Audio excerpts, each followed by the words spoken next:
The cell door slams, the cell door slams, and the sound doesn't echo. It settles into the concrete like something permanent, like it belongs here more than you do. The air smells of disinfectant and rust. 18 degrees Celsius at best, too cold for comfort, but not cold enough to shock you awake. And you stand there for a moment with a plastic bag of state-issued clothes, a number instead of name, watching the fluorescent light flicker in a slow, indifferent rhythm. Intake takes 47 minutes, fingerprints, photographs, a list of rules recited without eye contact. And then you are moved, processed, placed, another unit in a system that runs 24 hours a day without pause. The first night stretches into something shapeless, voices bleeding through walls, metal clanging every few hours, a guard's boots pacing in exact intervals, and you stop trying to measure time because it doesn't behave the same way here. Weeks turn into years without ceremony, and your movement through the hierarchy is quiet, procedural. You learn where to stand during count, how to speak without drawing attention, how to trade small favors for protection, how to read the room in under 3 seconds. After 18 months, you're no longer new, which only means you're now accountable. Expected to understand the unspoken rules, to recognize the difference between a question and a test, to know that eye contact held for more than 2 seconds can escalate into something physical. Work assignment comes next, laundry first, 12-hour shifts in heat that reaches 32 degrees Celsius, folding.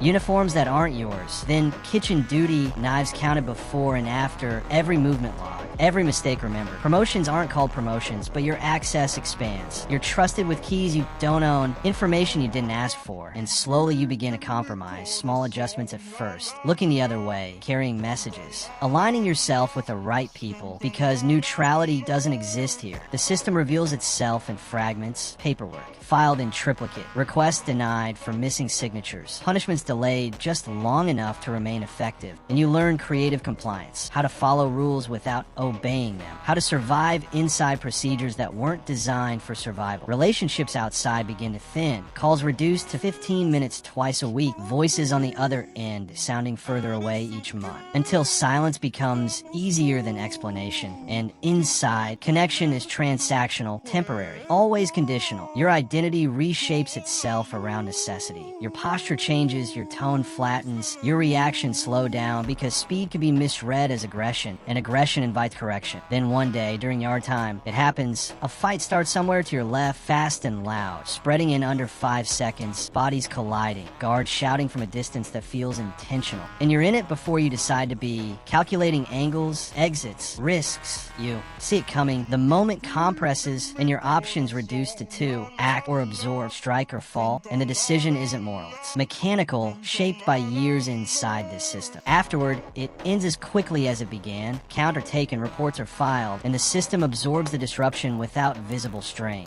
That's when it settles in, not the violence, but the realization that nothing you do here changes the structure, only your position within it. Years later, release comes the same way entry did. Processed, documented, efficient. Your belongings return in a small bag. Your number retired and reassigned. You step outside into air that feels too open, too uncontained, realizing that freedom is no longer a feeling, but a concept you remember having. While behind you the doors close again, the routines continue, the counts are called, and somewhere another person is standing under that same flickering light, holding a plastic bag, learning how to become part of something that never needed them to begin with.